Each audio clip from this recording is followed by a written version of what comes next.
what do you guys think about like the current situation with how villages have a lot of conflicts between uh, players because guilds have to try and take over a public village, which no one really wants to do, and then if a member leaves the guild, they may not necessarily leave the village or stuff like that. What do you think about how the villages are currently set up? I feel that there's a lot of potential for conflict there, and I feel so badly for customer support because of all the tickets that they receive about issues related to the villages. I think the only thing that I actually don't think that customer support really has to deal much with villages anymore. Most of it is pretty self-run now. Well, The village automatically closes or it automatically opens. And as far as the individual conflicts within the game, I think they're going to happen anyway. If somebody leaves the guild but not the village, you remove their vault access. They can't really mess up the nodes. I mean, they can't mess anything up anymore. yeah, well, You know? I agree with, I can see your points there, but it's the potential for the conflict, I think, and it's challenging. I mean, from like Sarah Otter's perspective, I was reading the forum post earlier today, and from her response, it sounded as if the customer support still was dealing with Yeah, a lot of yeah. complaints and They do get a whatnot. lot of complaints and whatnot, but I don't. Personal opinion as a player, I don't really think they need to be involved. Right. Well, and Yeah, not I mean, obviously. I mean, they it would be best for everybody if customer support didn't need to get involved in the disputes between a guild who's trying to take over a public village and blah blah blah, and it so much of it just creates hard feelings all around. And if the villages can be designed or redesigned in some ways that eliminates a lot of those situations, then I'm for it. yeah, I mean, I have no issue with things changing. My concern is for the guilds that do work on keeping their villages closed. I mean, I have a village that has been closed since day one. And for me, myself, I don't care. Like, I mentioned making it open to the guild, and they were like, no. So, okay, fine. Um, but the issue comes with players that have put a lot of work into these villages. um, so far, the things that I have seen regarding like the suggestions for them, they take away the work that has been done. If that Yeah, no, I understand what you mean, and that is the one fly in the ointment. I mean, I've spent basically 6 years making contributions, mostly to the same village, and it's thousands and thousands of mats donated over a period of 6 years on 4 different tunes. But then the question, or what I kind of have to think of is, how would you make the transition, and maybe could players receive a certain percentage, or going forward, that would kind of be donated in their name to the new district, or whatever you want to call it, the new realm village, maybe. Yeah, so let me explain a little bit like the idea behind the realm village concept or whatever it was I posted. Um, the idea was to basically decouple or delink villages, guilds, and projects because it's those three. Those are the point of contention, right, between players. That's where you breed conflict between people. It's because everyone wants access to houses in villages that have good projects, and you don't want to lose that because you put a lot of work and time and resources into it. It's understandable. Unfortunately, the only way for a guild to have a private village is to take one over, and with a limited number of slots available in villages, that's people are going to be kind of forced to move out or nudged out, and that's just not good. So the idea was to decouple them all, and the way I did that, or the way I proposed that, was basically imagine a village as just a regular zone, like Lake Kiwa or something. Everyone from the entire server can access it, okay? And within the zone, you would have your projects, like the gathering node projects or the crafting station projects. And everyone in the entire server can teleport in and donate to that, okay? And then whenever it ranks up, everyone on that server can get those rewards. So it doesn't matter where you live because the rewards and the perks are based on the server. So it's all about the community as a whole building up one of these villages. And then the community as a whole will get the benefits. And in terms of housing, where would people live in this situation? I imagine that the housing areas would just be completely cosmetic. It's just a place where you have a house, a garden, and a ranch, and like a mayor who can change the sky or the terrain.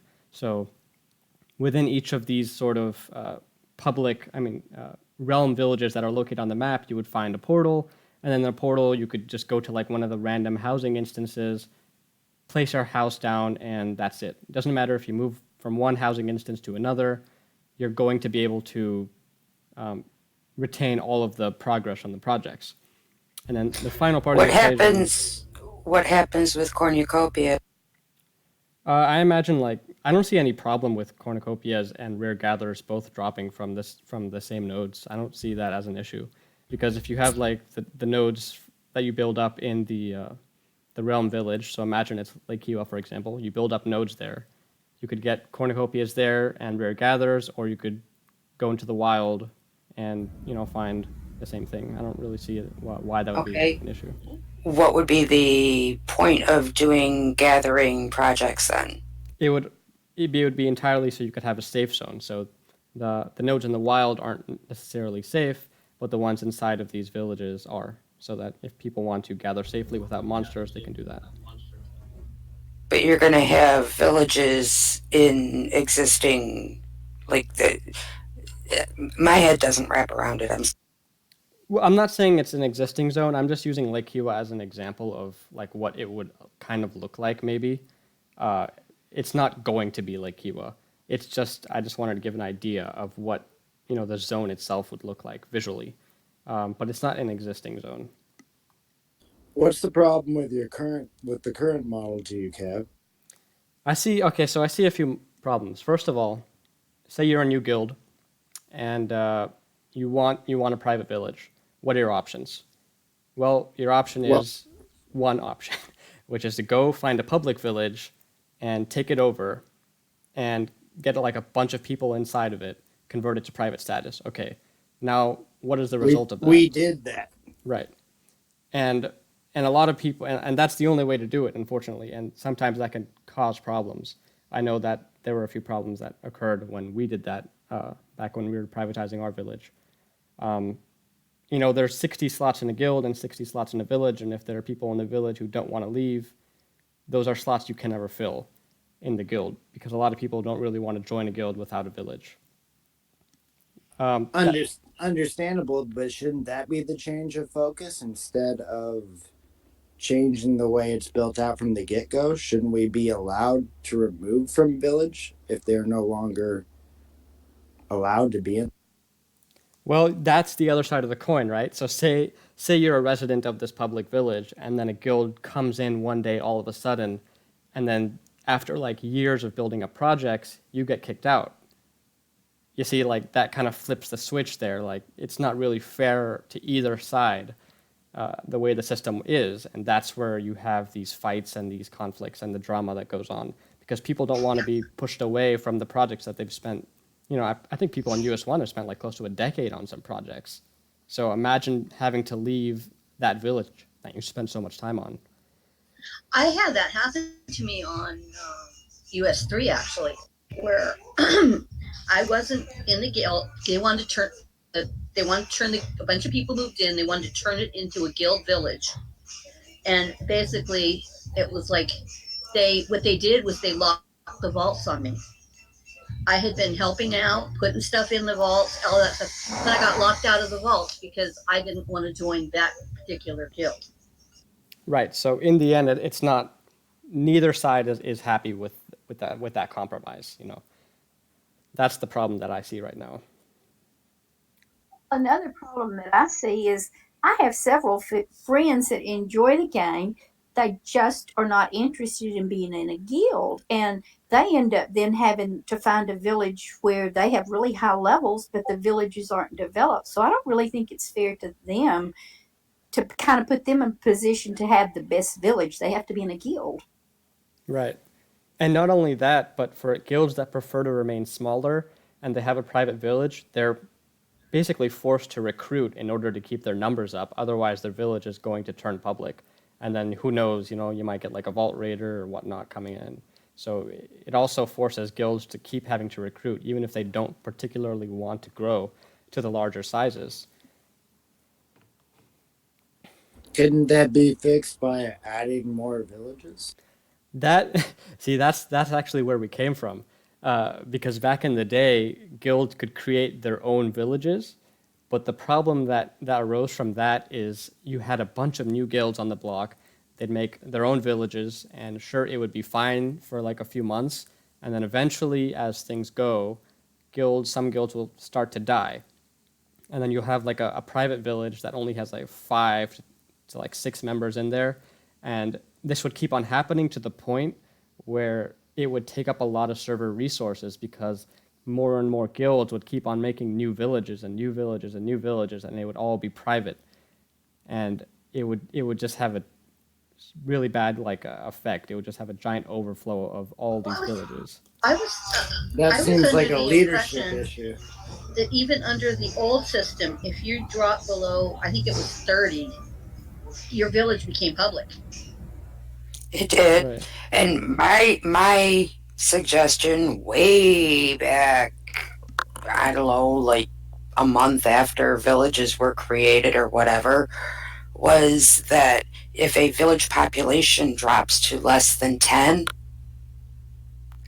that village gets notified that their village is going to be recycled.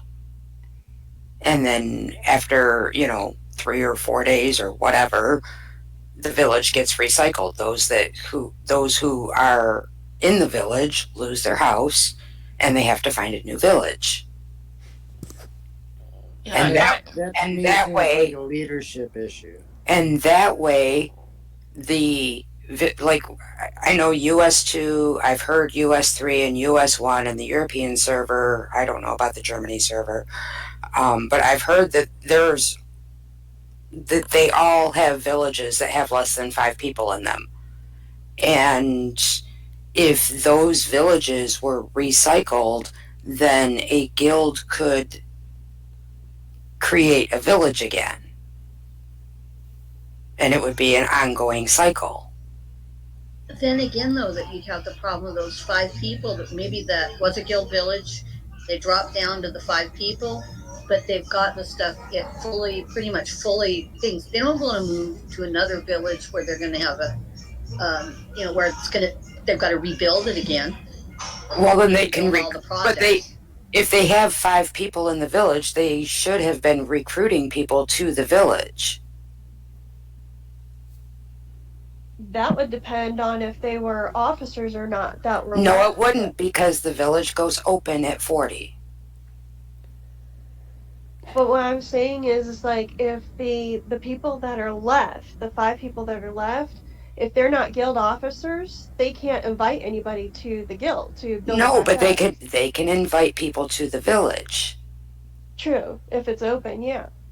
And if there's only 5 people in the village, then it would be open. Right, but then you start to defeat the purpose of the whole private village in the first place, And I think that was kind of what I wanted to do with the idea, was just to get rid of the need for any of that for recycling, because nothing would deteriorate. It's all set on the server. There's no, you don't, when you move houses, you don't lose projects. You just move a house. That's it. I saw in one game, this has been a while ago, but that I played for a little while. They had something like you were saying, Cav, was like a Lake Kiwa kind of thing. It was a major kind of city type thing, and everybody could contribute to build it up. But it was, you had certain sections that were where you could buy your house at, and you still had the guilds and stuff that were there separate. But you like, say your neighbor is from a different guild on either side of you or something like that. Is that what you're kind of talking about? That's 100% the idea. It's that the zone itself. Imagine something like Lake Kiwa or just an event zone. It's just a regular run-of-the-mill zone. What makes it unique is that there are projects in there, like the ones that we have in our villages right now. And then for housing, it would just be like a portal, like how you go into the portal in Arden, and then you have a list of all these villages. Instead, you would go to the portal, and it would be a list of housing districts. You could pick any housing district you want.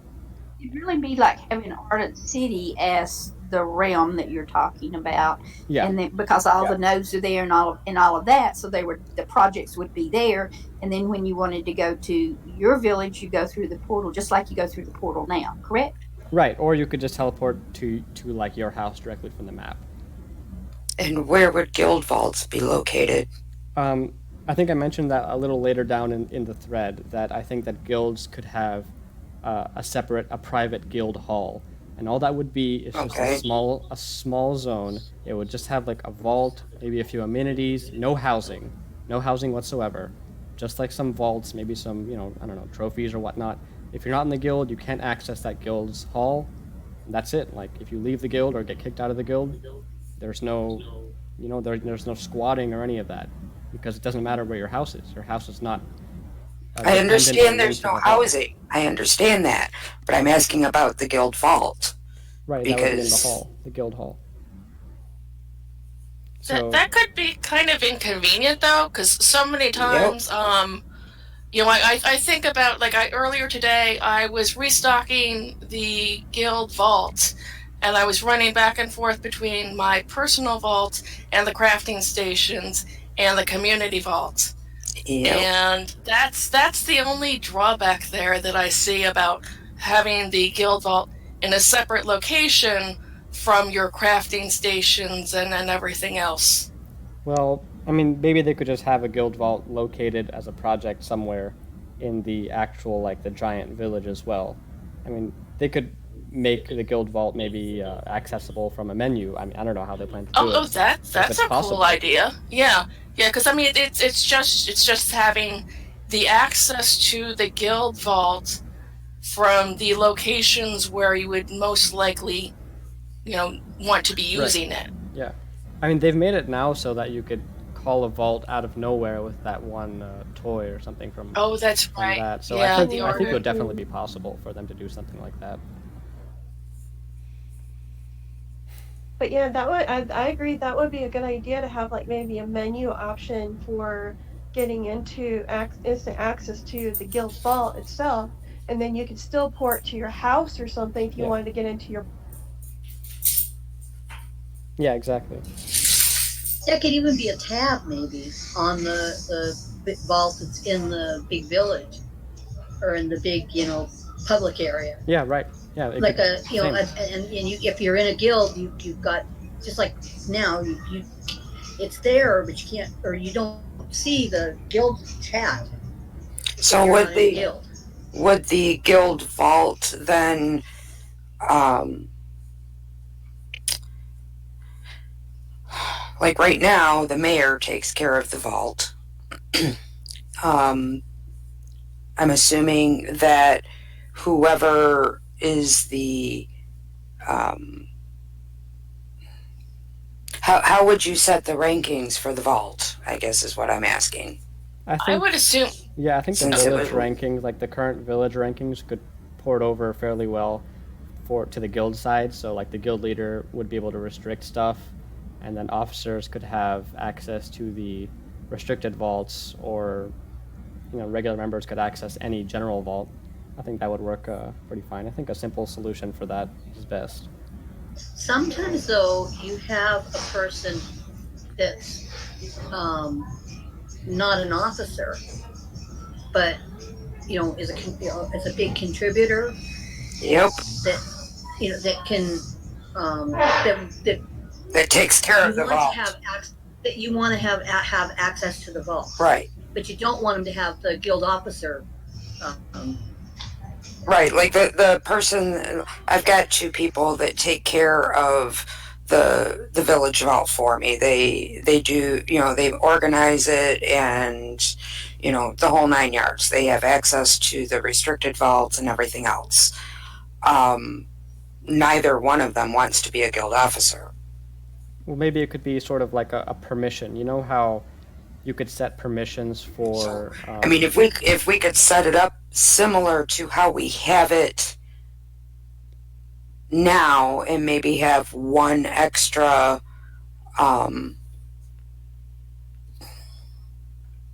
assignment area, I guess. I think what would be the ideal thing that could work. Would just allow players to create their own ranks. So like I could create a rank, and then I have a list of permissions that I want to grant that rank. So this rank has access to the vault, all vaults. This rank has access to inviting people, kicking people, demoting people, and then you just select your own permissions from a preset list of permissions, and then you have your own rank. You can create it, assign it to whoever you want. There you go. I could get on board with that. And I still don't like the idea of, like, I don't know, my guild would want to be together in a specific housing area or whatever. Just my guild the way that I do. Yeah, I can understand that. To an extent, I can understand that. Maybe, I don't know. Maybe, like, there could still be some way, shape, or form that you could organize yourselves into a particular housing district. It would take some work, I guess, but maybe even because there's so much stuff that we're offloading from villages, the housing districts could be expanded to like 100 or 150 houses, because there's no more projects, there's no more this and that that's taking up resources in the village, so they could just add a bunch more housing slots, and then maybe it would be possible for an entire guild to just fit into one, like multiple guilds could just fit into a housing district if they wanted to. So PD, like your guild and my guild would be able to go in one specific area basically, and that way if we wanted to collaborate with each other or something, we would all be right there. I think Yeah, well, and the feeling that I kind of get with the districts and having the houses in the district is that it would still allow you to have the smaller community. You could be living next door to or near the same people you've always have. I mean, it's a matter of allowing people to still be playing or be close to their friends when they're gardening, when they're ranching, and yet you're not fighting over slots in a district because of the village's perks and projects, which is good. Yeah, because all of that stuff is just, you get it no matter what, no matter where you live. Removing the potential of that animosity would be awesome. Right.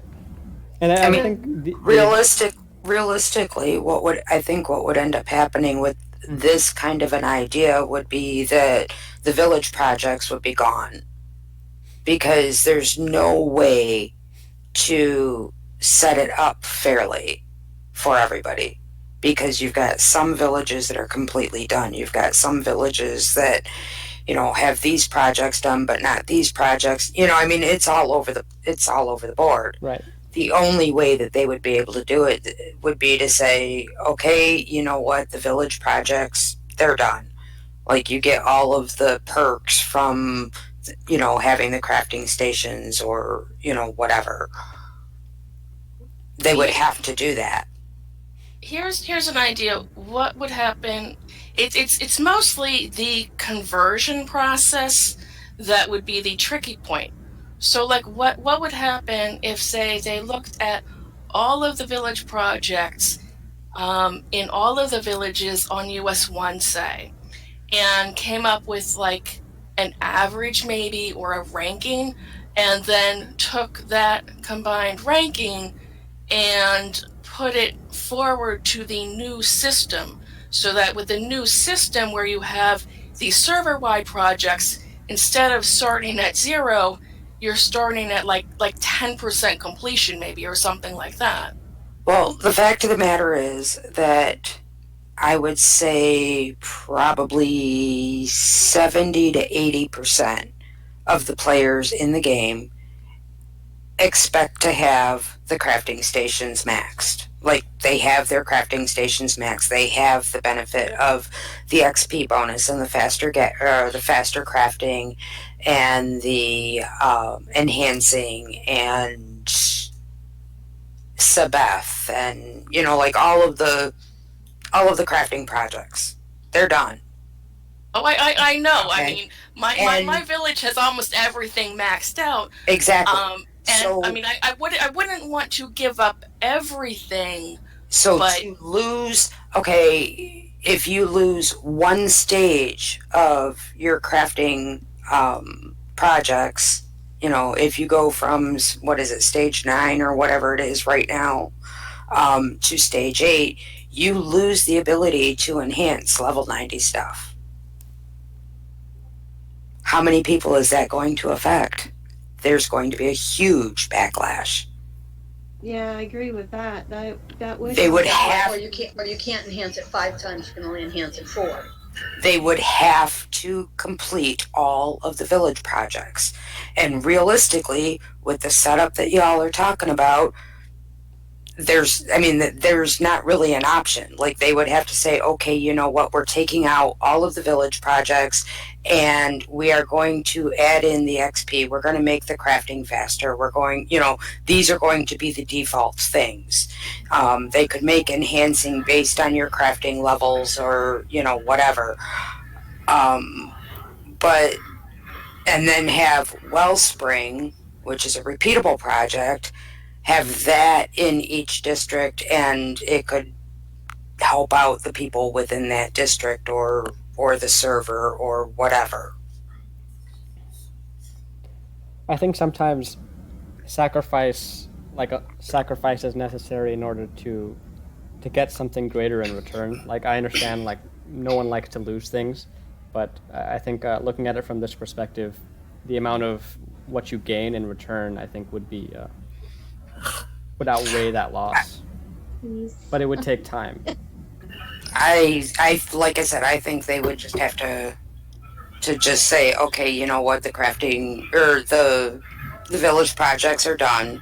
Obviously gathering projects would be a moot point because there wouldn't be village gathering nodes. Well, what they could do is, instead of having the server-wide crafting stations max out at 10, they could just have it max out at 20 and then start us off at 10. And then we'd have, 10 more levels to go.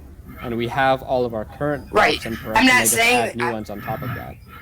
Right. I'm not saying that they couldn't add new projects later. I'm just saying that the ones that are in place now, they would just have to say, they would have to go across the board and say, we have to give it to you. Right. Because there are too many people that have. Although the vanity projects, like the all the baby statues. No, the soil works and the arboretum, I think, and the sky thing. And the sky thing. Mm-hmm. Well, there are the 3 statues too. Yes. They're all kind of just. Dark and Furious says he wants to turn into something like a guild hall and 2 vaults, 1 for personal and 1 for guild. Get rid of houses because we can't enter them anyway. They just act like vault access. Well, I think the developers eventually plan to add, interiors. I think that's, something on the roadmap. I don't know how far away that is, but I think it's something that they intend to do eventually. And I also think people like housing, just having a house and stuff, but I do like your idea about the guild hall and the two vaults and everything. I think that's a good one. And not only that, but the ranching and the gardening are attached to your house, Oh yeah. and Where those animals William go, we'd have sheep roaming the Well, streets. realistically, William says that he feels that villages and guilds should be linked. Yeah, I used to feel that way, but after seeing what I've seen, I no longer feel that way. I still feel that they should be, and part of that, I'm sure, is because it's just how it is. I think it might be a tradition for you at this point since you've been around for so Right. long. For me, that's how it is. That's how it's been. And I'm not saying that, oh, no, it can't change, or whatever. It's just that my brain does not wrap around trying to separate them. Right. What I think is the biggest, my favorite aspect of the idea is being able to work with everyone on your server towards a common goal. Because what we've seen is whenever the server works together towards something, we've seen some pretty incredible stuff, right? So like the flower donation And contest. We've Okay, seen like thousands of flowers donated and whatnot. We've seen some pretty incredible stuff. We've also seen some incredibly horrible stuff. Well, I think in this controlled environment, I don't think people could really do anything horrible when the only option they have is to donate, right? So imagine like working I with don't everyone think that that's to donate true. to projects. I don't. It's when really when not you that get when you get hundreds of people together, trust me, horrible things happen because people are people. We Like, started a whole new guild in Village in US3. It didn't take long, and the server around us, the people that we made friends with us, help us upgrade our weapons until our village is up to date. We are doing great, and there's no issue. Right. But I think But that happens the fact that anyway. you had to do that is what I'm trying to prevent. Like maybe not everyone goes through the same end result that you eventually got to. A lot of people don't. Maybe some people end up having to quit. So being able to prevent the problems in the first place is kind of the goal here. That's a moral issue. If you want to quit, quit. If you don't enjoy it, quit. Mm-hmm. If you want to keep going and make everything better around you, do it. Well, I think we gotta try and keep people from quitting.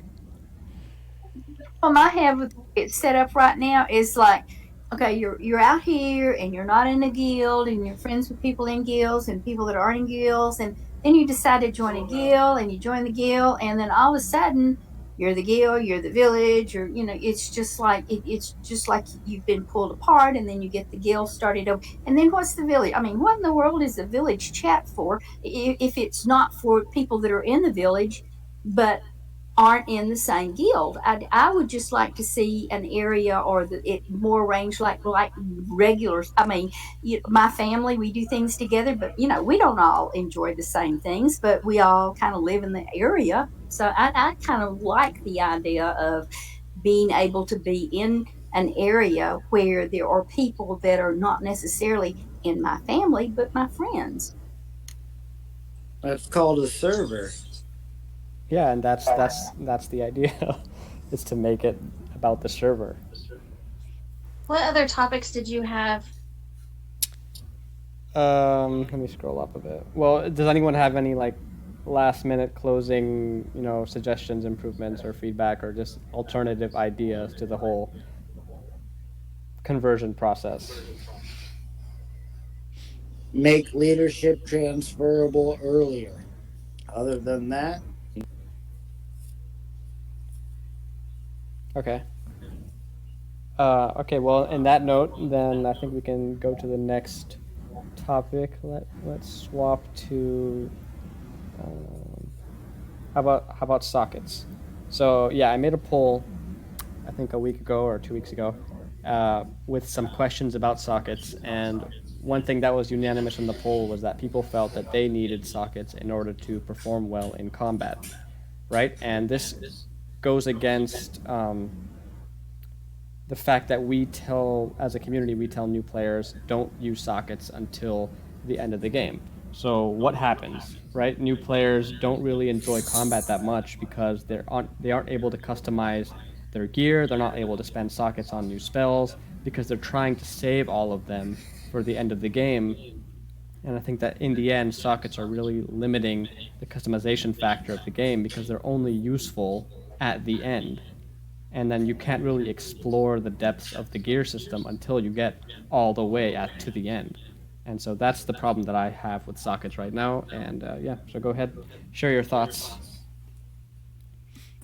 I see your point, but with people allowing us to buy them with gold, then it's just how much they want it. What do you mean by that? Well, with people offering sockets for gold, meaning that you don't have to spend real money to get them, you can get sockets and attain sockets earlier and make yourself better gear earlier if you work hard. The only problem with that is that you have to, it depends on how much that person is going to try and sell it for. Like, say they're trying to sell one socket for 100 gold, a person who's only at like level 10 or 15 who wants that third skill to help them in combat, they won't be able to afford that. But somebody else might sell it for a more reasonable price. I mean, that's just supply and demand.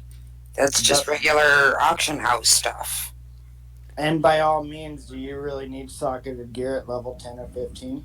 That's when Right. the server needs to tell the person that, hey, maybe starting at level 31 when you get your new weapon, it's time to use a couple sockets on it. That's what we try to do on US2 is for the new players, tell them, hey, don't save your sockets until at least level 30 or 40 and then you can add an extra skill or something like that, because that's when you're going to need it, really, because you don't spend a whole lot of time on those lower levels. But some people don't always listen. I think the problem is that sockets are inhibiting the entire customization factor of gear because you can't mess around with, say, reinforcement runes, or you can't reach your full potential at low levels unless you want to not have those sockets for when you need them at the end of the game. So in reality, sure, you can just say like add one or two spells, but you're also limiting the extent of how much you can customize your gear as a whole. Can you put slot reinforcement runes? Can you slot a bunch of runes onto your necks and your necklace and your rings? Not unless you want to. Well, there has to be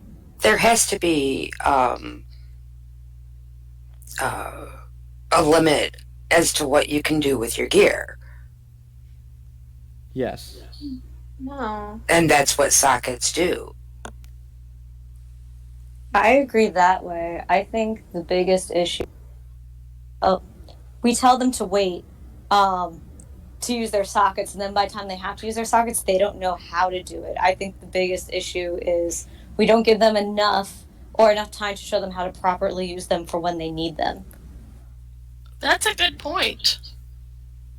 What about doing like a quest, like how Ginny does at the beginning to teach about augmentation? How about having some kind of quest that gives you, like, say, one or two sockets and teaches you how to do that? That's what the Ginny quest does. But the Ginny quest only does like the feats. Most people don't know what reinforcement runes even means unless they're with someone who has told them, or they're crafted. Like, they don't even know, they're not aware that that's a thing for a long time until someone tells them. It just never comes up in game mechanics at all. Well, that's true of a lot of things. That's why there's a PD tutorial on US2. I guess my question would be, Really good with that.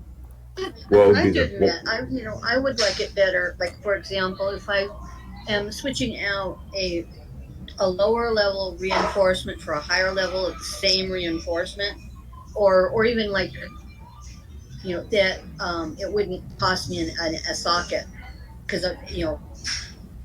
if I've got it fully maxed out, and then all I'm doing is just switching one, just the same room, just one's a little bit higher than the other room. I'd like it if that didn't cost an additional socket or two, because I've had that happen to me. Well, that happens every time you level your gear. Why, Well, if you why, change the why gear, even that have makes the sense. mechanic? Why even have the mechanic in there? I mean, if I get a level 95 mace and I'm upgrading from a 94 mace, you're earning the 95 mace with the runes. I mean, why have to pay extra just for the runes? I mean, that whole No, mechanic. what I mean is like, okay, like for example, cure. Okay, you got a 94 level cure necklace. That you fully socketed out, right? And then you happen to pick up what, and it's got 6,000 cure on it. Okay, and then you pick up another 94, and it's 6,050, and you just want to swap out that one rune to get that little bit more power. Okay, but what becomes the the threshold of when you need a socket and when you don't? I mean, when you have that 94 necklace like you're talking about, that does it really stop you from killing blight? No, you want to be better, so you wanted it, so therefore you pay for it. Right. You're still gonna kill it with your 94 necklace, no problem. But you want it to be top of the notch. You want to be better, so you paid for it.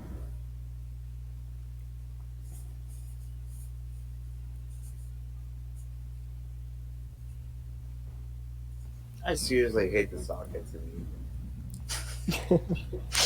Well, here's a few statistics. Okay, so 23 slots we have free across all of our gear. How many slots do we have socketed? 36. Right? So if you want to All of have them.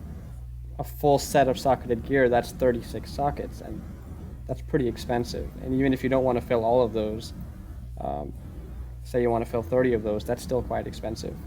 And I don't think I even have 30 sockets on like my level 90 warrior. My priest has every socket filled. I'm spoiled when it comes to sockets, I'm sorry. Even on the necklace and stuff, that's Honestly, impressive. don't know how they would Yes, make even the their money. necklaces. Sorry, what was that, Orla? I've come pretty close to doing that myself. I think the only thing, well, right now I don't have my helm socketed, but that's only because I don't want to lose the, I don't have any of the same level of gear to nog it with. I really don't want to nog a 90 something on a 94. What were you starting to say, Orla? Oh, I was just asking her if she even had all the sockets filled on the necklace. I've never seen that before.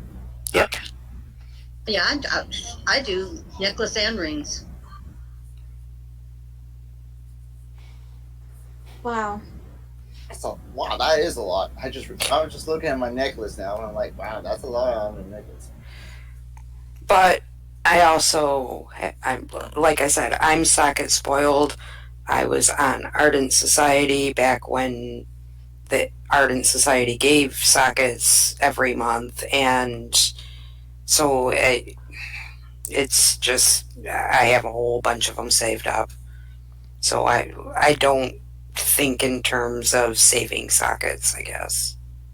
We do still get sockets every month, and yeah, it'll take a year and a half to get enough. Yeah, you still get 2 on the daily calendar, on the monthly calendar or something. It's not a lot, but it's some. Right, but the Ardent Society gave sockets on top of that. Every month, right? Right, we got like 10 sockets every month or something, and I didn't use them all. I think the point I'm trying to get at is, what is the point of having a gear system with slots and sockets and reinforcement runes that players should not use until they hit the end of the game. What is the point of that? I have never told a player that they shouldn't use sockets until the until end game. Pretty much everyone says that. That's like a community-wide kind of tip. I Hey, always don't tell save them your around sockets. 40 or 50. I say Yeah, around 30 to Pyron. 40, 31 to 41 only for weapons. After that, Yep. you don't need Right. anything other than your armor after the Elder level's 40, which gives you a new ability. And that's not end game, that's mid game. Right, but you're using like maybe one or two. I'm talking about reinforcement runes and like actually customizing your gear, not just putting like an extra weapon or two on it. You have to bite the bullet and not do it. It kind of sucks. Exactly, but that's the thing. Why have a system that you have to bite the bullet and not do in order to avoid being punished at the end of the game when you need those premium resources? You know, it kind of So defeats the what's- purpose I of didn't having the bite the system. bullet, What's- I just bought more. What's the answer, I guess, is my question. Revamping the entire gear system again? I don't want to do that. It's No. a free to play game. If you want to be better, pay. Well, what we're It's a seeing free-to-play is, game. based on the poll, we're seeing that people are just leaving. And that's potential revenue that the game just lost because people are leaving. I think they should revamp how it works in the beginning to get them to know. I think sockets at the end is fine because you need something to work for and stuff to go. Like you can get sockets through the dairy chest. Like that's fine. Things are going to get more expensive and require more work as you get higher. I think all the problems are at the beginning with the lack of understanding and the lack of availability to figure it out. What if you have more Why- free slots? I remember being told when about sockets, and they didn't say don't. They didn't say don't use them. They said be sparing in using them below level 40. I And guess that's the advice I usually try to give. Be sparing early on. Save your sockets at least to like mid game, and then gradually increase your socket use. And that's a matter of changing the advice that we the players give to our peers. What harm would be done with getting rid of the socket system? Like honestly, if you get the drop on a weapon, you get the rune with it. Trying to find a rune on a weapon is tough Oh, enough. jeez, yeah. I think That I think lightning bolt. getting rid of sockets would have the negative effect. I think it would cut the profits of the team. But keeping sockets is also cutting profits indirectly because potential customers are leaving because they can't get through certain content like Pyron unless they spend their sockets and then they spend it all and then they can't get through the next area because there's only so many sockets that you can get in game. It's finite. So eventually they hit a paywall of content where they're like, okay, I can't make it through here unless I have better gear. I can't get better gear unless I spend sockets. I don't have sockets anymore because I spent them all. Better gear or friends. Yeah.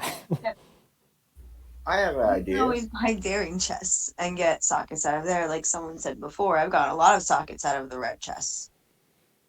There are other ways in the game to get sockets without actually buying them with money.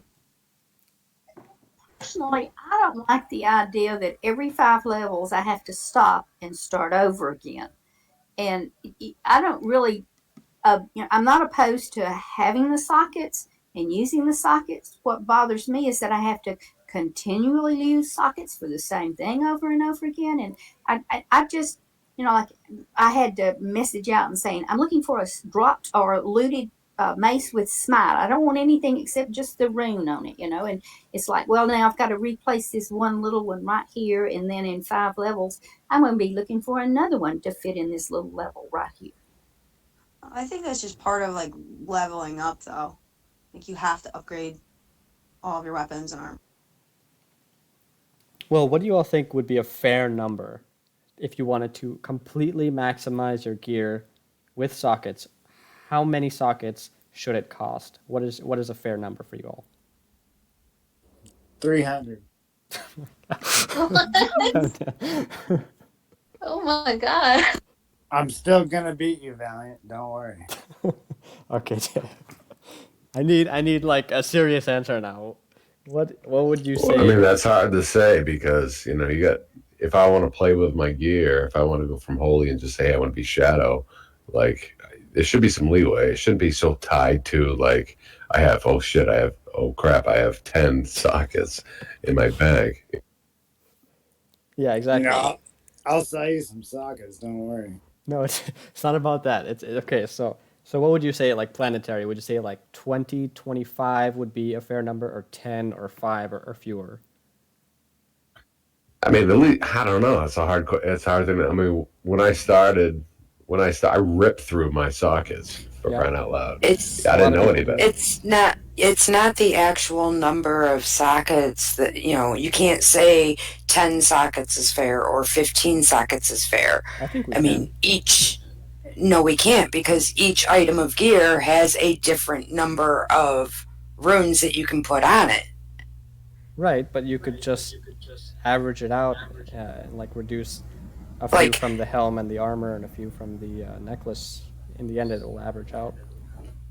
I think it would actually be better somewhat to change the function, especially at the higher one. So, sure, a necklace can have 6 runes on it. If you had to pay 6 sockets to unlock all 6 rune spots, but then you can swap at will, I think that would be a good enough exchange, especially if you want to change between water and earth shaman. You could use the same base gear but change the runes as is because you paid for those socket slots. So like permanently unlocking that slot on your gear instead of just unlocking the ability to put that specific rune onto it. I think Right. And then you would can update that reinforcement room for the time where you put, the 3200 savagery reinforcement, and then you did it again, and you got one that was 3220, and you're like, Right. you could just update it because you already have it unlocked. Yeah, I think that's a fair compromise and solution as well. except that there's it doesn't repeat. What do you mean? I mean, to me, it Well, seems like we're she's trying saying to once you dumb unlock down. she's saying once you unlock a socket, then it's unlocked forever. Only on that piece of gear, right? Yeah. Right, only on that piece of gear. So once Right. you updated, then Okay. yes, or say you wanted different base stats on your armor, so you got new armor, then you'd have to unlock the slots again. So it'd make you be more picky when picking your base armor. But then after that, you're like, okay, I'm going in on this one. You should have that payoff and shouldn't have to continuously change. To me, it honestly seems like we're trying to dumb down the game if you can figure it out and you have support from your server, you can get there. Right. I honestly don't see a problem with the system the way that it is. I just have a Agreed. feeling that the devs wouldn't go for it because it would be a loss of money. Well, I think I think proper they're game they're design. kind of counting on our mistakes. I mean, I know that might sound a little mean, but I think that they are. I don't It's think they're true. counting on your mistakes. I think that they have to have an income. If they don't have an income, then we don't have a game. Okay, I wasn't saying anything like Okay, that. I was okay. trying to make a joke. Okay, sorry. Final Fantasy ruined their game, making it fun for everybody that played, not for people that cared about the game. Don't follow in the footsteps. You don't want to dumb things down too much, but at the same time, you also don't want to make it so that people are getting frustrated. Like, even if we changed it so, like, on the weapon in specifically, if you had another free socket spot, that might alleviate a lot for some people. William has typed an idea into chat. He thinks that at low level, like maybe level 40 or under, people should be able to nog without spending sockets. What do people think about that idea? I actually like that one because it's a good spot to learn. Mm-hmm. I'm not opposed either. I think that's a great idea, William, and this is why you need It's to a be on these wonderful idea. podcasts more often. It takes so much at the first learning everything, and you go in there, and the sockets are so rarely given that they go in and they learn the noggin quest, and they spend all their sockets right then, and then they realize later what a mistake they made because they level so fast and their sockets. Can I counter on William's idea because I really liked it? No, because it's a good idea. Don't counter. I know it's a good idea, but how about a time cap? Say you have 2 weeks to have unlimited sockets, and then it's over. I wouldn't go with a time limit. Actually, I would go with the combat level. I no, think that's I agree because then people don't want to level up. well, people level up regardless as long as they log in every day and claim the monthly calendar reward. I haven't agree, leveled up William's idea is great. by the calendar. Oh, all of my tunes have, especially my alts. That's how I they get constantly levels. level up that way. It's cool when you helps level up when in you the hit monthly calendar. but it Well, there is doesn't there really is though the bug right now highlight. with that. There's a bug. Oh yeah, only one character on your account is actually getting the monthly XP reward. The character that you claim the XP on. Well, that would explain why my alts don't level. I haven't experienced that.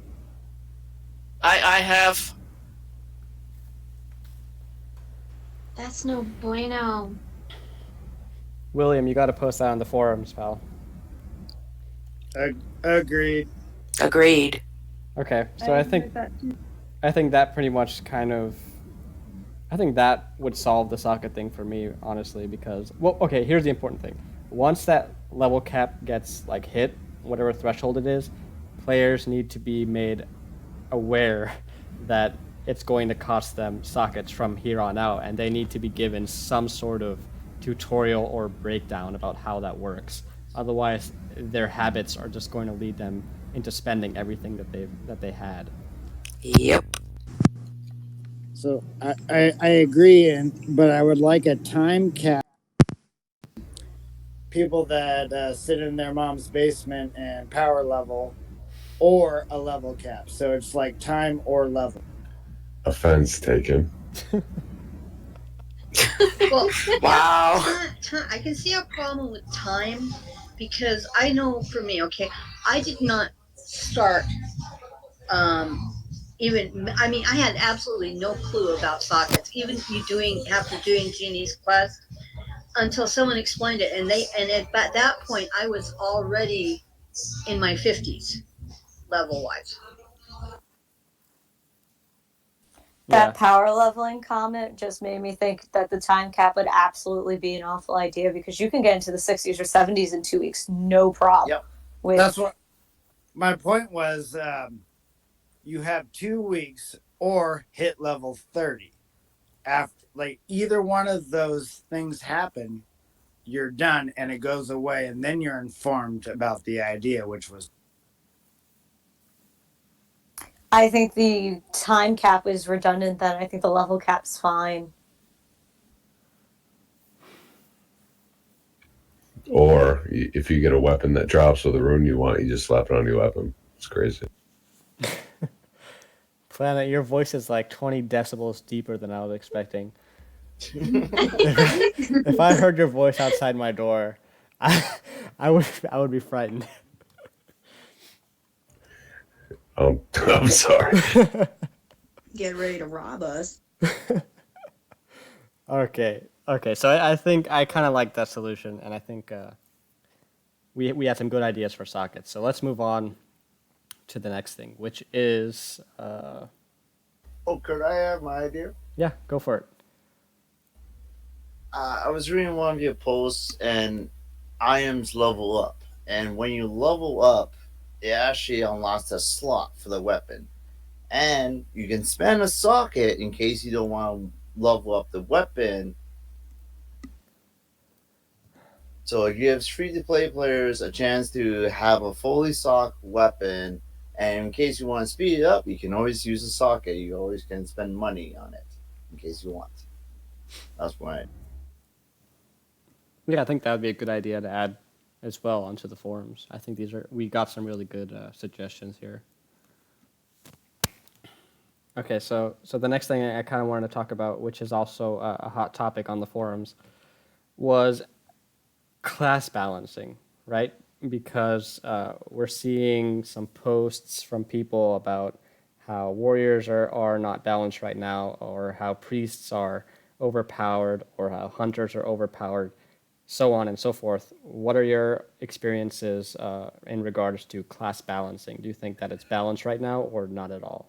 Priests Are overpowered overpowered. and what? Excuse Thank me. you. There we go. Yeah. There we go. Yeah, I agree too. We just got Like, two what? completely conflicting points right there. So we have someone saying priests aren't overpowered, and then someone saying that priests are overpowered. So what is your reasoning? Absolutely not. At what? Overpowered at what?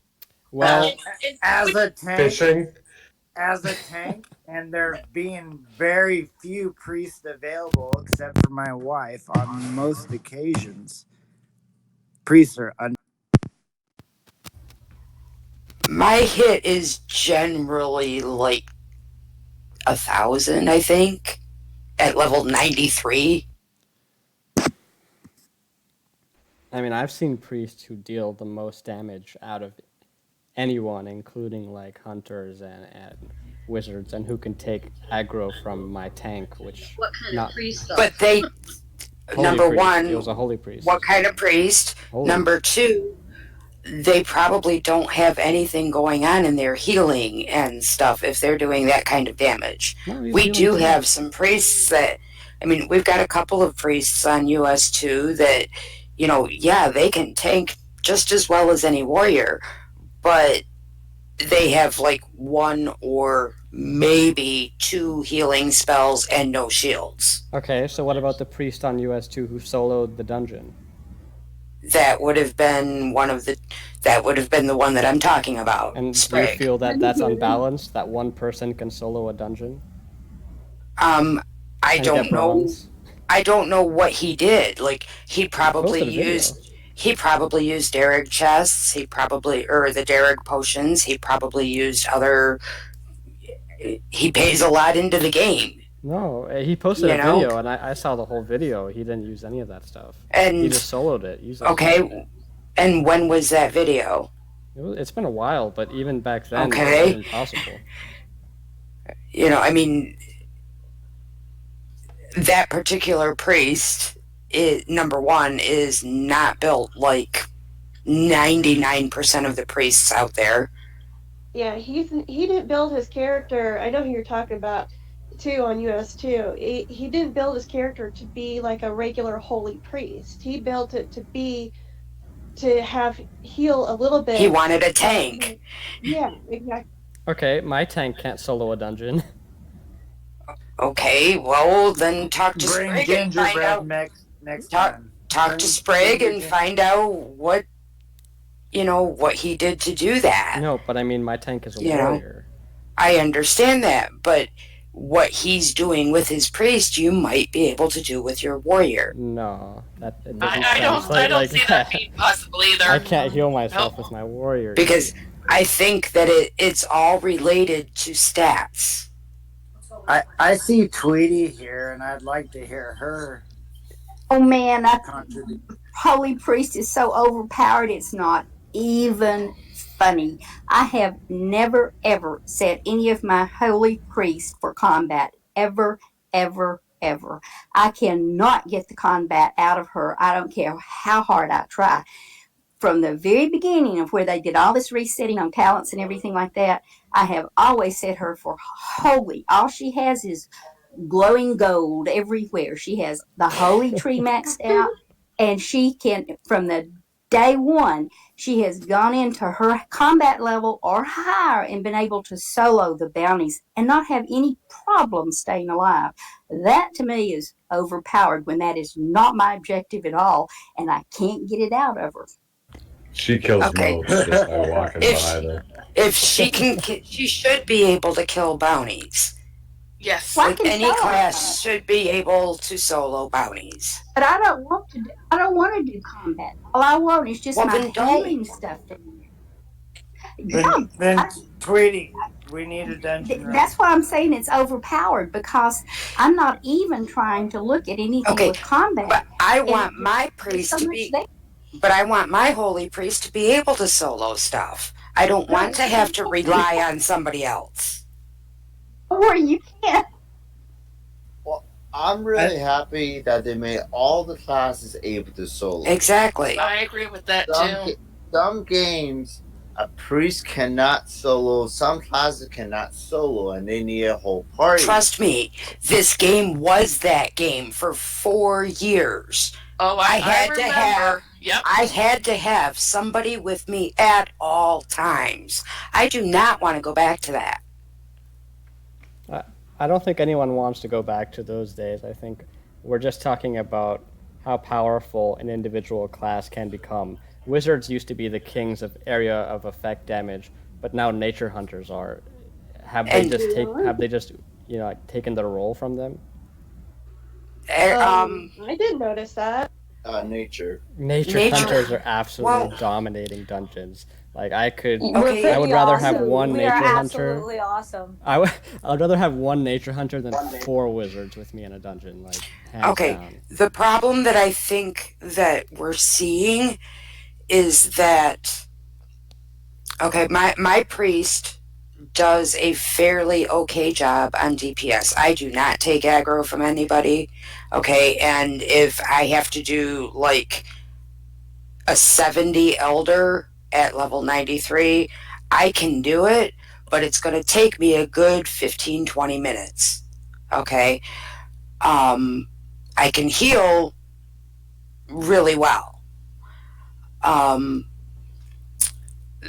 think and what I have done with my stats is I have pretty much I ignore my defensive stats and I put everything into my offensive stats. Like I max out my brutality and my savagery and that kind of thing. I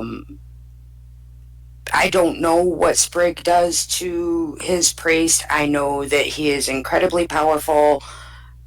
I don't know how he does it. Some days I'm jealous. Some days I'm like, oh wow. But I don't think that the class as a whole is overpowered. I've seen earth shamans that are extremely overpowered. I've seen nature hunters that are extremely overpowered. I've seen fire wizards that are extremely overpowered. And there's Had one on one, US1 for a while. and there's Well, until one, they changed the dungeons. there's one shadow priest that blew my mind away when I saw what they were doing. But I think as a whole, warriors are underpowered, and I think that needs to be Agreed. addressed. I I'll don't even think agree with warriors. that. Definitely more for the tank. Okay, who agrees? Who disagrees? What's your reasoning? Okay, wait. I just want to say one thing real quick before you go into the agreements. And you can keep laughing, Cab. Now, I don't have a problem holding aggro unless Valiant tries to put on a couple potions ahead of me. That being said, I honestly think that there are not enough good people playing Priest to nerf them. Because there are only so many priests, and we all know it. We all go, hey, God, can we get a priest here so we all don't die? That's what happens. And some of the priests went on to playing water shaman because they can get more DPS and they can still heal. Right. I mean, so like priest, we all need priests, especially I'm a tank. I'm a lightning tank. I'm a decent one, not the greatest, but I'm a decent one. And it sucks when you're going into like hell, even going into Jingle, because not Grinchetta's weak. Jingle can pack a punch sometimes, and it's like, damn it, where's the holy priest? Okay, so do you feel that every class and subclass is balanced for their role? For their role? Right. Yeah. No. Right. I mean, you can say that, but like, it's really tight right now. It's a fine window. I've seen Earth Shamans beat out my lightning tank when I have every socket filled imaginable. I mean, I'm talking Frank here, but it happens. And Yeah, Frank's warriors need to be able to hold aggro, and they can't, and that's why I say they're underpowered. But Yeah, warriors or Earth Shaman, don't forget, should be able to tank also. Agreed, but they don't have every socket max, maybe minus tank. well, The tank. let me just say one thing on the aggro thing, because I don't blame it totally on the tanks. I played other games where aggro is a thing, and I think the mechanics portion of this game is taken so lightly. Like, as soon as the battle starts, people don't allow the tanks to build up a sufficient amount of aggro. Wizards will just start blasting and get frustrated because they're pulling aggro, and they blame it on the tank. That whole function is missing from this game. Like the Grave Bolt, like everyone's like, oh, it sucks, it's broke. No one's using it. No one's playing good threat management in this game. I will agree with you, Planetary, on the. So, if a really high DPS starts the fight, yes, it takes us a long time to regain aggro, no matter how good you are. Great Bolt isn't a thing and doesn't actually draw much threat. It's just supposed to be the single pull. Okay, devil's advocate here, because this was thrown in my face early on. When I explained to a hunter that they needed to let up at the beginning of a fight so that aggro could be built and yada yada yada, I was told, well, why should I have to play less than I can, just so that somebody over here can have aggro? Because they want to stay alive. Except that she lightning does. Tanks can't use poise. Poise is a non-existent skill for lightning tanks. We have to use flux. She does stay alive, unfortunately. Okay, and that's a problem. That is a problem in my opinion. That would be Nature Hunter. If you and don't need a warrior, then they're just completely useless. I think that part of the problem isn't necessarily the classes. I think that it's the way that the stats interact with the classes. Because each class has specific things that are innate to that class. Like, I'm using Holy Priest because that's what I know. My Holy Priest, I try not to put anything having to do with armor on her, because she has so much armor just built into her arbitrarily. You know, like the armor rating. I only put things into offense. You know, I use, like I said, you know, savagery and brutality and poise and flux, and like everything is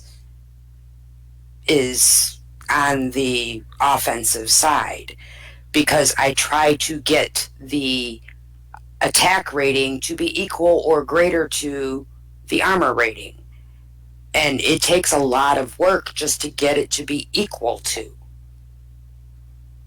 And I'm sure that each class has specific stats that help that class more than it would a different class.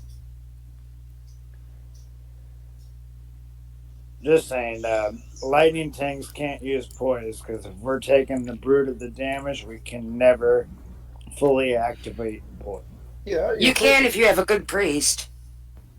Just saying. You can poise your lightning bolt. But poise is second nature.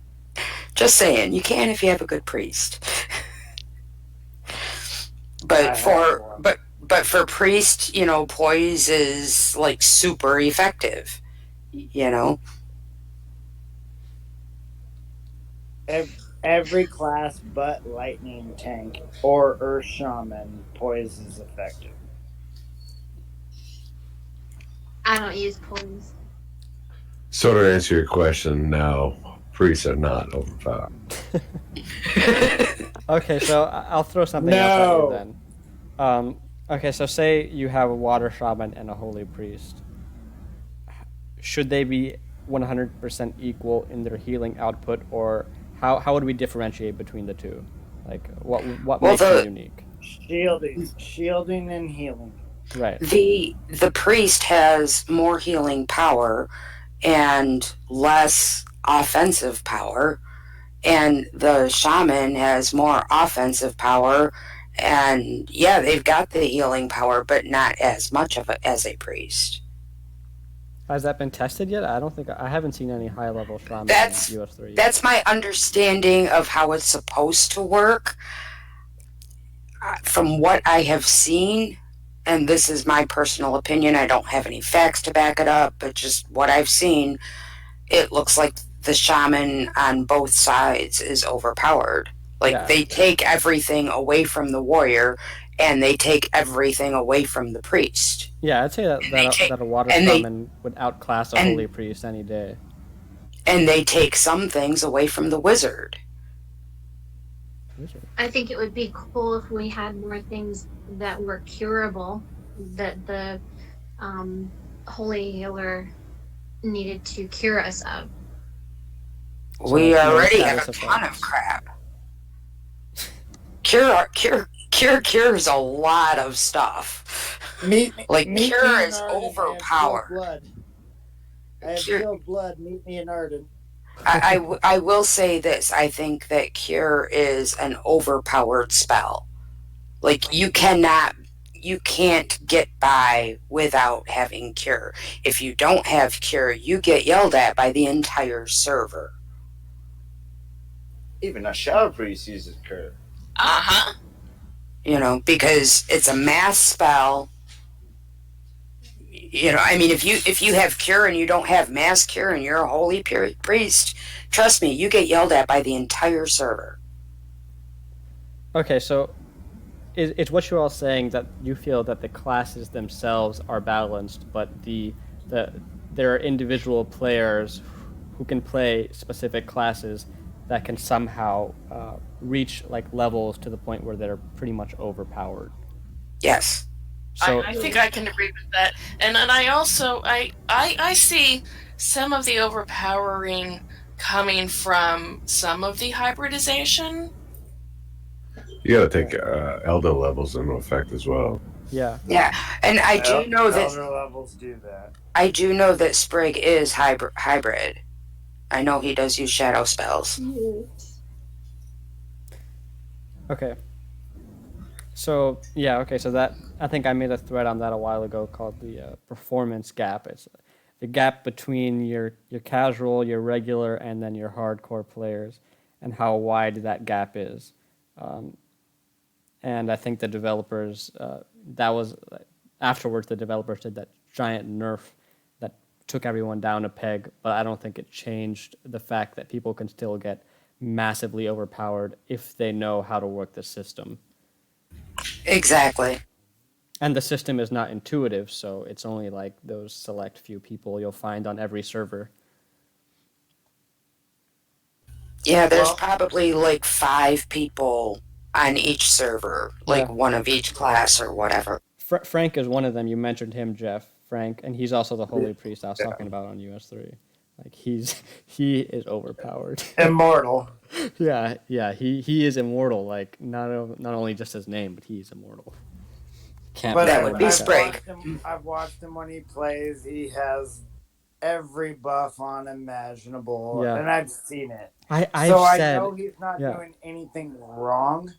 He's just working the system. Right, and I've said that the Derrig potions are so cheap. They're like utter crap. How can you have these potions in the game that just nullify and trivialize all content, basically making you invincible, giving you like double damage? It's just ridiculous. I think they should be removed. But they are not cheap.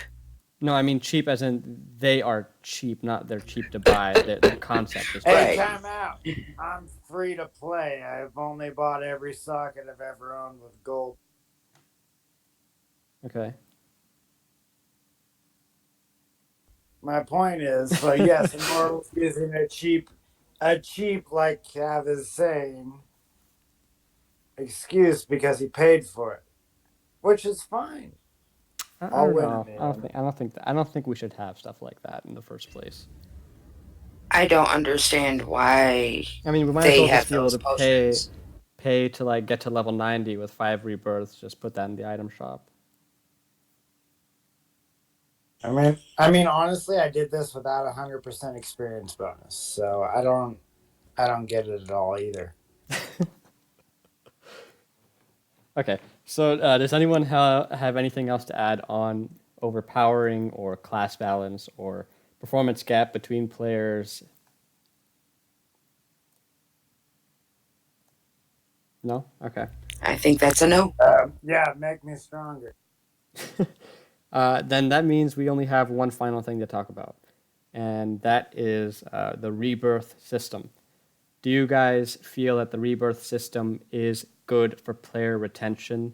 Does it expand content, make content repeatable in a good way that keeps players around for longer, or does it become monotonous, tedious, and eventually drive people away? It I'll, prob- sucks. I'll It probably. sucks. I'll Hold The on, probably latter. Joe. It sucks. But I went through it. So I think everyone should be forced to go through it like I went through it.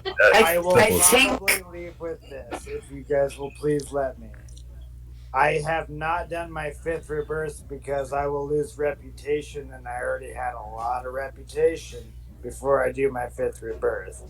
That's what's stopping me. It won't change my build much, but why should I lose reputation? I think that when Rebirth started, we had a majority of the players were maxed out. We didn't have a lot of new players coming in. And players were asking for a reason to go back to old zones. And boom, we got Rebirth. Um, I think that once once you get to level 75-ish, I think that Rebirth kind of loses its usefulness. Yeah, I think by that point it becomes monotonous. It's monotonous, and like, I wasn't going to do my level 90 Rebirth. The only reason that I did was because they came out with new shiny talents, and I was like, ooh. And so I did my level 90 Rebirth. I will never do Plus, another one. History of Pyron is so fun. I can't go through Drom. Like, Drom makes me physically ill because I'm afraid of heights. I cannot go through it. And I will never do another Rebirth because of Drom. For me, it's mostly the loss of reputation and all the blighted zones. That's mostly what's preventing me from doing that level 90 rebirth. And I might eventually do it on one of my tunes when I'm at the point where I have 3 tunes that are level 90 or higher. But I'm 4 rebirths really feels comfortable enough for me. Yeah, I agree. I don't want to lose my reputation because now I've unlocked some really cool. Maybe they should just remove like maybe they should change the interval a little bit, like 25, 50, 75, and then maybe just have one at 100 if we ever get to 100. Because the way we're going, I think we're going to have a 6th rebirth soon. Ew. Yeah. Well, you could do that. But the other thing is, like, everybody's saying, I guess, for the level 90s, because I'm not there yet. I'm only like 85 right now. So at the level 90s, if you have to build up that reputation in the Blighted Isles, couldn't it be like how it is now with you don't lose your crafting levels when you rebirth? Couldn't we maybe include the reputation into that? That That's what might I'm. happen. That Yeah. might happen later, but it's not going to happen now because right now it's end game. Right, and I'm hoping that eventually it will come to that point where you can do the level 90 rebirth and not lose all your reputation. But I don't expect that change to happen for another year and a half, 2 years, something like that. I mean, I totally agree because I would have rebirthed because Jen rebirthed and I powered her back through, and Now I'm way higher in reputation, so I'm not going to do it. And if they're going to do another rebirth or another expansion, I'll just save my rebirth for that expansion because these levels will be obsolete, just like Zorian stones and everything else before it. Welcome to Endgame. Okay, so for those of you who are in guilds or who have friends that have played the game and rebirthed, have you noticed that they enjoy it, they don't enjoy it? Have you seen people leave? Because I know that as a guild leader, I see a lot of people start to fade away when they go through their rebirths. Like they log in less and less, and they have less motivation to play. It seems like. I have Yeah, not I've noticed noticed that. that. I haven't either. I've noticed that a bit, but what I see more of is that people will rebirth a tune and then kind of abandon it and work on a different one of their tunes instead. And so it kind of allows you a bit of flexibility so that you're not trying to play all your tunes at the same time, because that definitely leads to burnout. Where I see people leaving is Pyron, and we recently had some leave because of the quests in the Blighted Zones, specifically the horse one. Yeah, we've had a few Oh, the people fade horse away one. and quit because Oh of that as man. well. But I think I see more people leave in the level 79 to 84ish range than in the Pyron zones.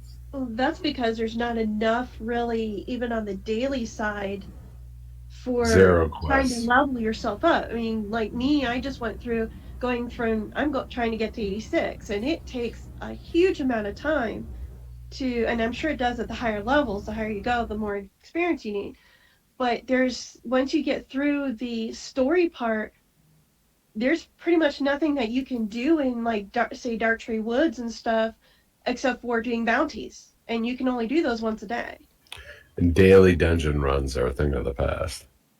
A turkey doesn't Don't work make when me you cry. can't level. William says we say rebirth is optional, and it kind of is for now, but if we get more levels, that means more rebirths, which means more talents, which means more talents points needed, which means it will be mandatory to perform at higher levels, which will suck. That's a good point. Do you all feel that rebirth is Rebirth required? is not optional.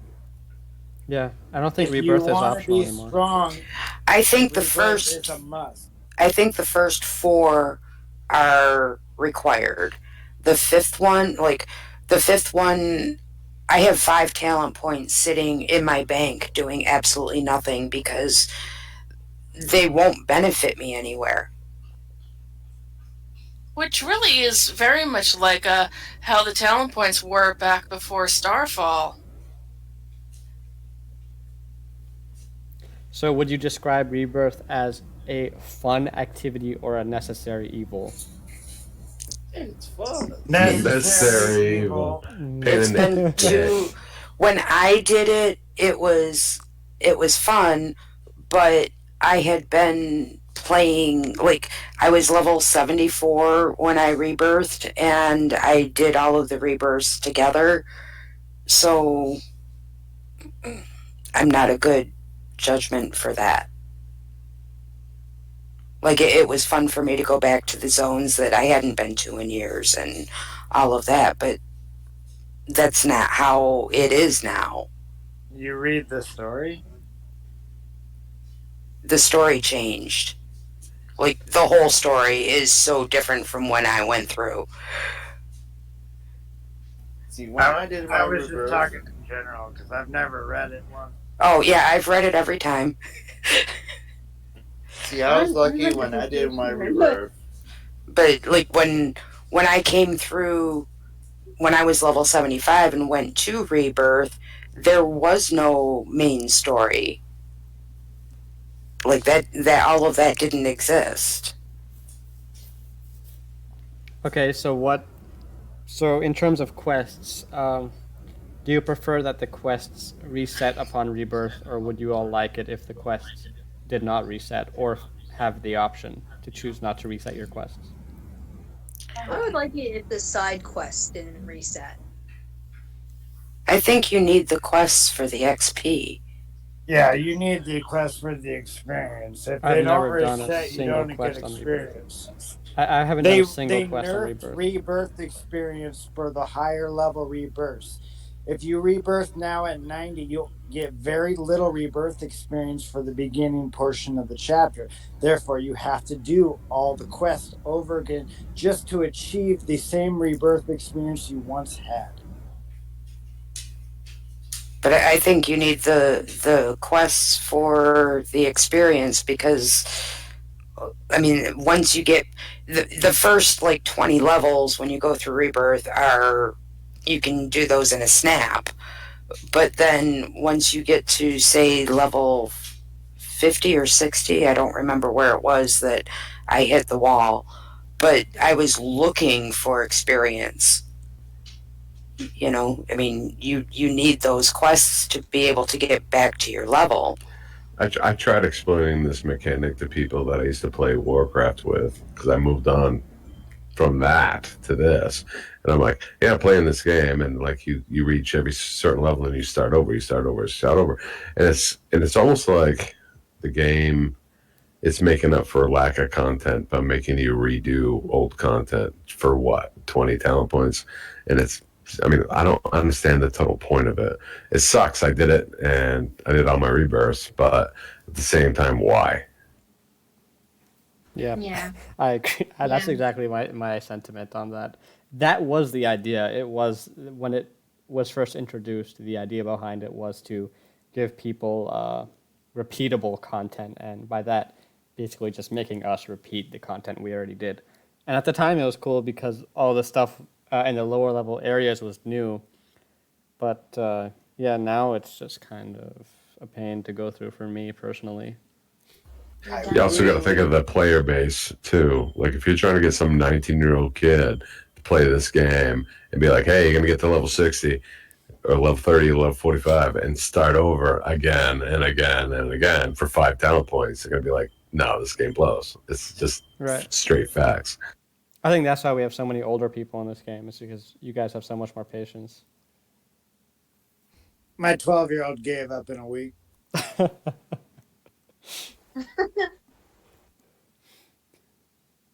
Like, kid you not. He doesn't want to play. Log in, dang it. Give me I got brought into this I game. need you to have your house, bud. Come on. I got into the game from people from work, from Warcraft, and they all came, got me on, and then they all left only because of the grind of the rebirth. That was the biggest killing point of that. Yeah. Yeah. I think the ones who are in this chat right now are the survivors, but I think there are a lot of people who died out there during their rebirths and they're not coming back. And hell, that's something I'm to think new. about. For me, I've done all 5 rebirths. And I got lucky that when I did my first rebirth, they changed Summer Hollow. And then when I did my birth later on, they changed Summer Hollow again. So it's like a different story to see and made it more interesting. I think part of the issue with rebirth, a lot of people don't like doing it or whatever, but I think that the developers count. Excuse me, I got hiccups.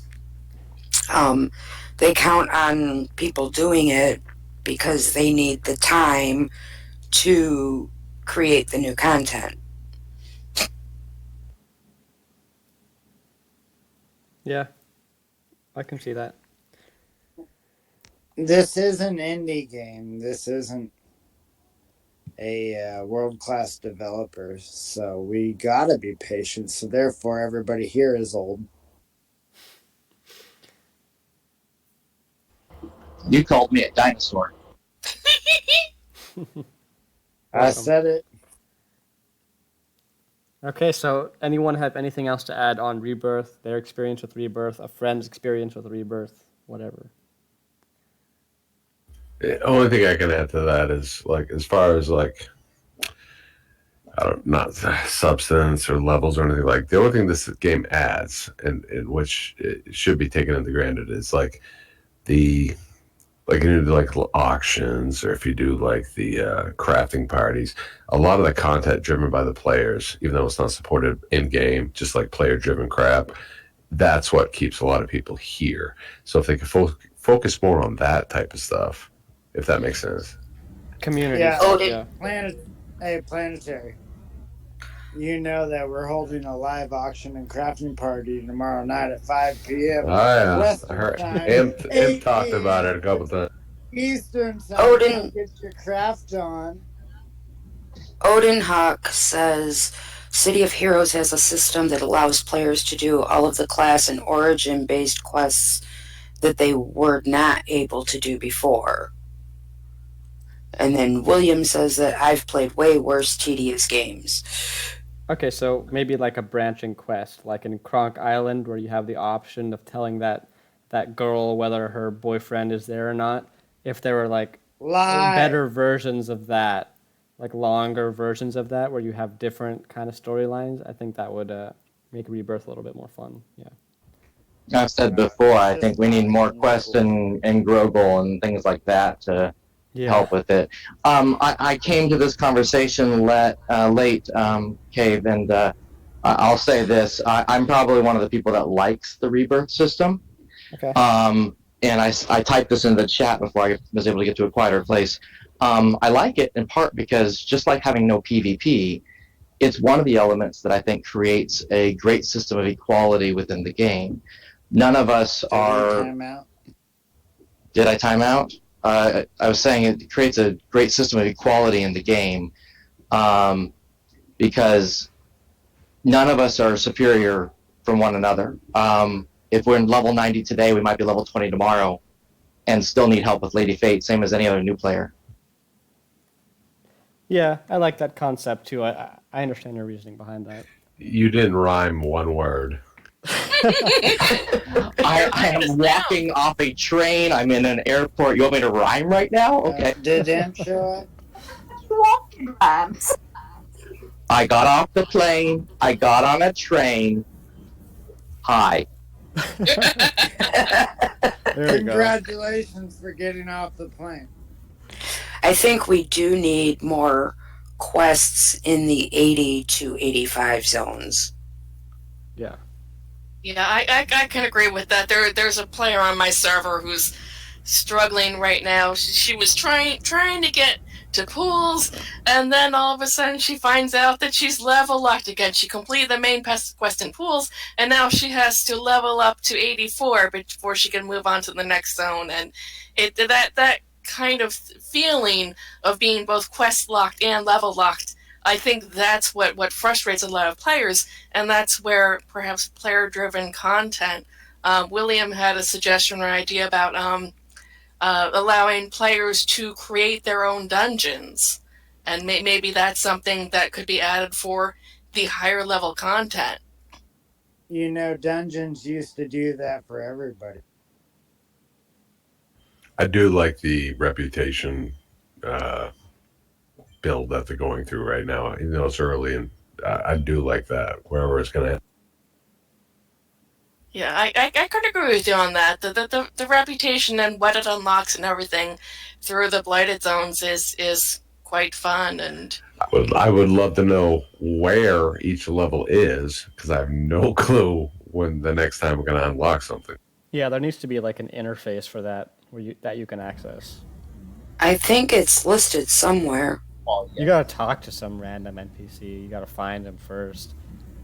I'd rather have it as a menu option than having to manually visit someone. Show you what you can get and all that stuff. Yeah, I just remember seeing it somewhere. Don't ask me where it was. All right, so yeah, I think we covered a lot of good stuff. Anyone have any sort of recap, summary, or whatnot on any of the topics we covered, which were village conversion, rebirth? I do. This is like the best thing on Tuesday night I've had for a while. So let's do this every Tuesday.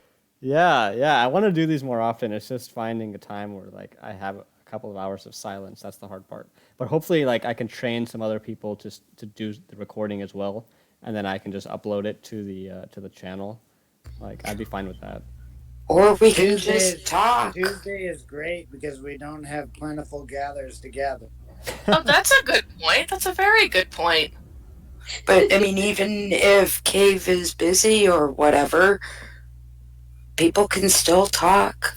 We don't have to be recorded. We'll have Tweety do it. She can teach us how to make sweet tea. I know how to make sweet tea. I'm in Tennessee.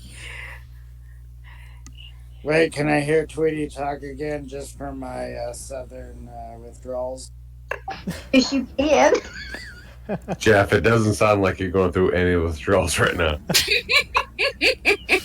Amen, brother. I have to talk Southern. It's just the way of life, you know. I live 90 miles from Nashville. Why would I be anything but Southern? We're neighbors. I'm Yes, so we excited are. right now. You have an awesome voice, sweetie. Thank you. Yeah, I'm that's like- the next poll. Who has a better voice, Tweety or Planetary? Or we can add a bunch of people onto that list. Tweety wins. How Oh, about Planetary, Damon? you lost How already. about Damon and his singing? That's the best voice. I like that. I Love haven't that. listened to that yet. Yeah, he sang a bunch of songs. Yeah, That was somebody awful. already voted me number one for the vote. I disagree though. Did you hear the Christmas songs? And Reason did really well. Did he sing that one? I don't remember. I think I turned it off after a while. Oh, maybe that's where I saw it. Nia said that reputation thresholds are hidden on one of her posts on the forum. So maybe that's where I saw it. Maybe it Oh, wasn't okay. in game. Yeah, okay. So next week, can we have suggestions for next week topics? Yeah, absolutely. Send tell me anything. Off the top of my head, I don't know if they exist or not. Bots and auto clickers. Okay. We'll have a discussion about that. Okay, I'll add that. They Anything do else? exist. I have one. They're evil. Can we fix the skills that are broken from the beginning that we tried to get them to fix that they didn't fix? We can Such certainly as? try. That would need to be a bit more Light- specific. Lightning tank. We have our superpower ability to. We get resurrected once to full health. Well, it doesn't resurrect you to full health. Yeah, it doesn't Valiant, work. please try that. No, I've seen it. It doesn't work at all. It gives you like maybe like 30%. Definitely. not Okay, full. so that's my special ability. That's all I got, bro. Okay, I'll add that to the list. Anything else that people want to add as a talking point? Well, I remember Diet responded to that question, and he says it gives you 100% health recovery of non-gear wise. So if you take off all your gear, it actually heals you 100%. Why you want to take off all your gear? That's another question. No wonder. It's broken, bro. That's Just so argue dumb. it's broken. At least it keeps you alive. You're like, oh shit, I just died, but now I'm alive. That's awesome. Yeah, Speaking of if broken virus isn't things, healing, if virus is healing, we all die. Yeah. No, that's what happens if I'm Okay. healing. speaking of broken things, can y'all keep an eye out for the garden bug? I had a guildie yesterday said that he couldn't pull 2 of his plants. And I know that the developers think that they fixed that. So I don't know if this was a fluke, but if you run into it, please send a bug report.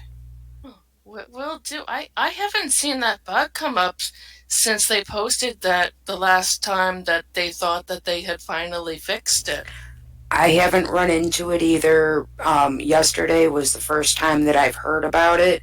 So I'm like, okay, if anybody else runs into it, I did tell him to send a bug report. But if anybody else runs into it, please send a bug report so that we can squash it quick. How about buffs not applying when you port through zones,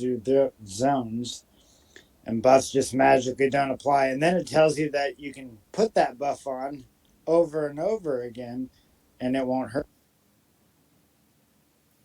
What? Yeah, I've submitted this. If you port zones and you had a buff on, sometimes zones don't register your buffs. It's a new bug since the update. And if you had, say, a 91 treasure gram on, you go to a new area, it allows you to put 3091 treasure grams on if you weren't paying attention and they don't apply. That's a lot of treasure.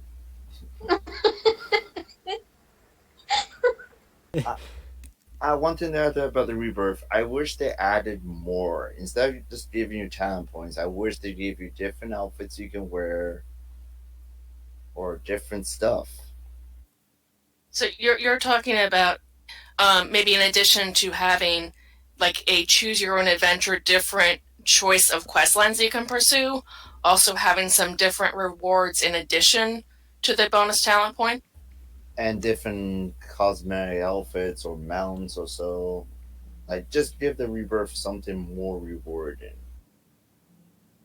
Because who's going to do the sixth rebirth? Not me. I haven't even done the fifth one. Every time you're at birth, you can get all your sockets and all the free sockets and all the secret hidden areas. That's a bonus for me, and that's why I did. I'm still working on to get to my fourth. I'm I'm not planning on doing my fourth one until I'm like level 89, but that's gonna.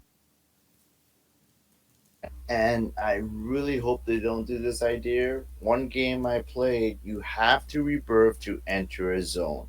Ouch. You have to rebirth No. more times No. to equip different gear.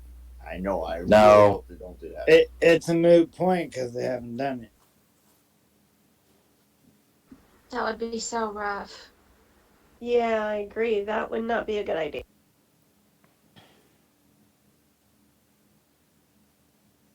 Okay. Yeah, I think we've covered pretty much everything. So I'm going to go ahead and stop the recording. Thanks everyone for joining. We had a lot of people today, which is really nice. So hopefully next week, or if not next week, the week after, we can do another session. Every Tuesday work, there's no plenties.